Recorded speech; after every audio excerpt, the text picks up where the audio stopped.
la pregunta clave que se están haciendo ahora mismo en los mercados financieros. Manuel Hidalgo, profesor de la Universidad Pablo Olavide. Muy buenas. Hola, muy buenas, ¿qué tal? Bueno, ¿tú consideras, en tu opinión, que podría haber pivote? Porque sí que es cierto que algunos medios, o señales de pivote, más bien, algunos medios están diciendo que sí, que hoy Powell en su discurso tras la decisión de tipos de interés, tras publicar esa decisión de tipos a nuestras 7 de la tarde, en la rueda de prensa podría ser un poquito más dovish, entre comillas, en su discurso. Podría decir que, bueno, pues en las próximas reuniones podría ya comenzar a bajar esa agresividad, seguir subiendo tipos, pero ya no en 75, sino quizá también en 50 puntos básicos. No sé hasta qué punto le das validez a esta teoría, teniendo en cuenta sobre todo el dato de empleo que hemos tenido hoy, que es un dato de empleo de ADP, eso sí, es la encuesta privada de ADP, que ha quedado mucho mejor de lo que se esperaba, creación de 239.000 nóminas no agrícolas frente a, bueno, pues el dato anterior que estaba bastante por debajo, ha supuesto una subida del 22% también respecto a lo que se esperaba. ¿Qué consideras tú, Manuel? Pues ciertamente estamos en un momento de bastante incertidumbre, también incluso en cuanto a los mensajes que los bancos centrales nos van a transmitir. Es verdad que, por un lado, seguimos teniendo elementos que hacen pensar que la inflación puede durar todavía en los niveles que estamos observando en algunos países durante un tiempo. En Estados Unidos el mercado de trabajo sigue muy tensado, se sigue creando empleo a pesar de todo, el PIB dio un buen resultado en el tercer trimestre en el país norteamericano.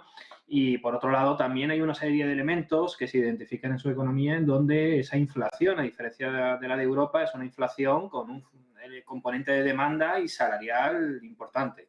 Por lo tanto, todo esto me hace pensar que los tipos de interés van a seguir creciendo durante los próximos meses. Pero, y esta es la gran cuestión, si es verdad que también el dato de inflación no ha sido necesariamente malo en los últimos en Estados Unidos, en Europa hay ya países que también se observa precisamente ese retorno hacia niveles más moderados, el caso particular de España, por ejemplo, y esto sí está pareciendo dar a hablar y pensar a los mercados y también a los analistas económicos de que quizás van a seguir aumentando los tipos de interés, pero ya a un ritmo más ponderado y que para dentro de unos meses podamos incluso pensar que habremos llegado a... Manuel, en el caso de que efectivamente la Reserva Federal considere que la inflación está dando un ligero respiro un poco a la economía de los Estados Unidos y empiece por tanto ese pivote, que al final sería pues que la Fed fuera un poquito menos agresiva, que subiera los tipos, siguiera subiendo los tipos, pero quizá menos, en 50 puntos básicos, por ejemplo, ¿cómo podría reaccionar los mercados financieros? Porque, por ejemplo, ayer veíamos que un banco de inversión estaba diciendo que el SP500, si hoy se subían los tipos en 50 puntos básicos, que es algo que parece improbable a estas alturas, pues si eso ocurría, el SP podía subir un 10%. Claro, en el caso de que sigan subiendo los tipos, pero menos de lo que estaban subiendo hasta ahora, ¿cuál podría ser la reacción de los mercados, en tu opinión, Manuel?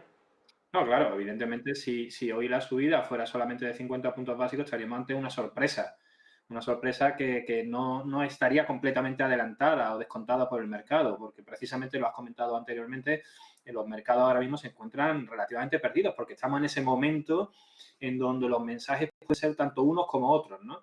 No tan claros como en los últimos meses, en donde era evidente que la subida iba a ser tal y además también se descontaba que iba a ser intensa, ¿no?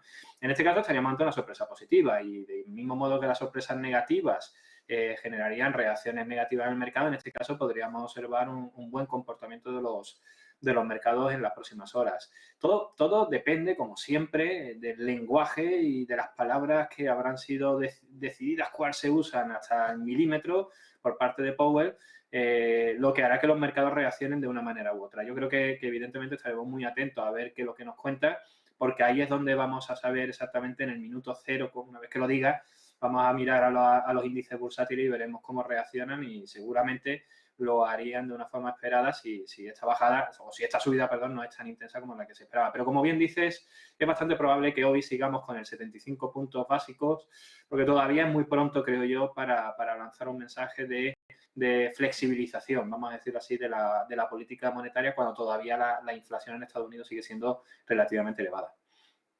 Manuel, por concretar un poquito, ¿cuáles son las pistas clave que nos tendría que dar hoy Jerome Powell? Entiendo que hablar de recesión, o no recesión más bien, hablar también de una caída o una mejora de la inflación y también supongo que el mercado de trabajo. ¿Cuáles pueden ser las pistas clave a las que nos tenemos que enfocar desde luego hoy en la rueda de prensa, más bien de Jerome Powell, que al final es donde se cuece todo, ¿no? Antes estábamos mencionando un gráfico donde podíamos ver que en cuanto sale la decisión de tipos en las últimas reuniones que ha habido este año, la bolsa caía, el S&P 500 en este caso caía un poquito y luego subía con muchísima fuerza tras escuchar a Jerome Powell.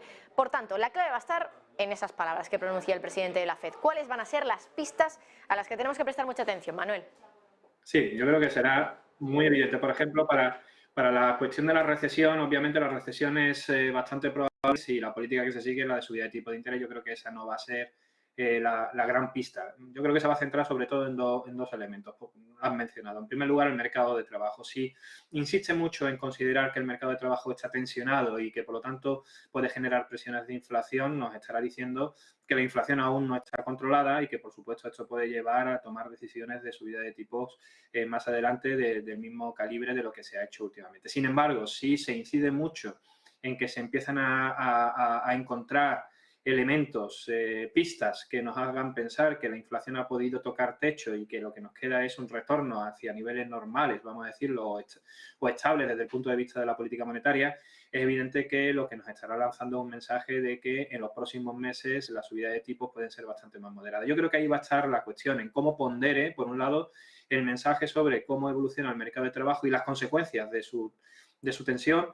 y por otro lado, si realmente ellos consideran que la inflación ya hemos alcanzado el pico y ya estamos en fase descendente. Si valora más este segundo punto, nos estará diciendo de forma implícita que tendrán en cuenta estas cuestiones para su futura subida, y eso significará, traducido de alguna manera, es que ya no volverá a subir 75, sino que lo hará en menor cuantía. Bueno, pues habrá que estar muy pendientes sobre todo esos mensajes de inflación, porque al final es la clave de todo, la pista primera, la principal, para saber qué va a hacer Jerome Powell, sobre todo en las próximas reuniones, no tanto en esta, que parece estar bastante descontado, 75 puntos básicos, pero la clave va a estar en si siguientes reuniones pues podríamos ver subidas de tipos de 50 puntos básicos o quién sabe si incluso menos. Manuel Hidalgo, profesor de la Universidad Pablo de Olavide, muchísimas gracias. A vosotros, muchísimas gracias. Un placer hablar contigo. Bueno, por cierto, los